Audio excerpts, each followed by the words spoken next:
નમસ્કાર મિત્રો, સ્વાગત છે તમારું અમારી YouTube channel Gujarat jobs and ન્યૂઝમાં.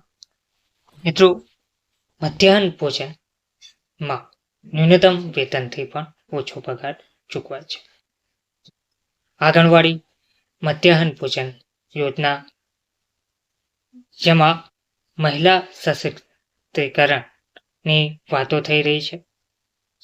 આ દરેક યોજનામાં 90% મહિલાઓ કામ કરે છે, જેમાં રસોઈયાઓ, આંગણવાડી મહિલાઓ, આંગણવાડી કાર્યકર્તાઓ વગેરેને અન્ય રાજ્યોની સરખામણીમાં ઓછું વેતન ચૂકવવામાં આવે છે.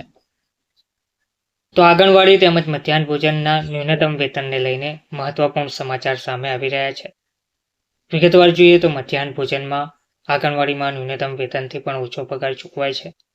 અને આમાં મહિલા સશક્તિકરણ ક્યાંથી થાય? મધ્યાહન ભોજનના રસોઈયાને ચૂકવાતા ઓછા વેતનના પરિણામે સરકાર પાસે ₹7,400 કરોડનું ભંડોળ જમા છે. દરેક શાળાઓમાં વિદ્યાર્થીઓને ભોજનની સુવિધા પૂરી પાડવા મધ્યાહન ભોજન યોજના અમલમાં મૂકવામાં આવી હતી. વિશ્વનો સૌથી મોટો મધ્યાહન ભોજન કાર્યક્રમ 25 લાખથી વધુ શાળાના મધ્યાહન ભોજનના રસોઈયાઓને ઓછા વેતન સાથે રોજમદારી આપે છે, જેમાંથી 90% મહિલાઓ છે. અને પીએમ પોષણ શક્તિ નિર્માણ કાર્યક્રમને ઓછા વેતનવાળી મજૂરી દ્વારા આશરે ₹7,400 કરોડનું ભંડોળ સરકારને પરત મળે છે.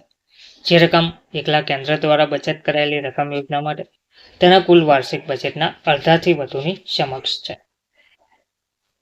ગણતરી કરતા જાણવા મળ્યું છે કે કુક કમ હેલ્પર્સ CCHને ચૂકવવામાં આવેલી વાસ્તવિક રકમની સાથે જો તેઓને ₹5,340 રાષ્ટ્રીય સ્તરનું લઘુત્તમ વેતન સરખાવવામાં આવે તો તે કેટલું થયું હોત?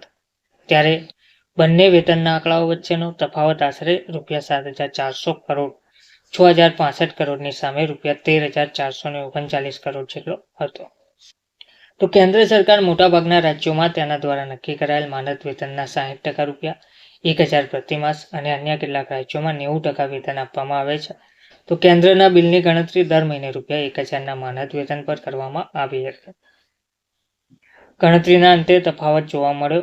આ તફાવત લગભગ ₹6,900 કરોડ થયો હતો, જે કેન્દ્ર દ્વારા 12,467 કરોડના યોજના માટે ફાળવેલા 2024-25ના બજેટના અડધા કરતાં પણ વધુ છે. તો મધ્યાહન ભોજનની નોકરી માટેનું માનદ વેતન 2009માં નક્કી કરવામાં આવ્યું હતું. ત્યારથી તે દર મહિને ₹1,000 પર યથાવત છે અને તે વર્ષમાં 10 મહિના ચૂકવવાનું હોય છે. હાલમાં 25 લાખથી વધુ CCHના વેતનમાં કેન્દ્રનું યોગદાન લગભગ ₹1,600 કરોડ જેટલું છે. જોકે ઘણા રાજ્યો દર મહિને ₹1,000ના માનદ વેતનમાં વધારો કરે છે. મોટાભાગના 22 રાજ્યો અને કેન્દ્ર શાસિત પ્રદેશો ₹2,000 કે તેથી ઓછું ચૂકવે છે, જે અકુશળ મજૂર માટે પણ તેમના દ્વારા નિર્ધારિત લઘુત્તમ વેતન કરતાં ઘણું ઓછું છે.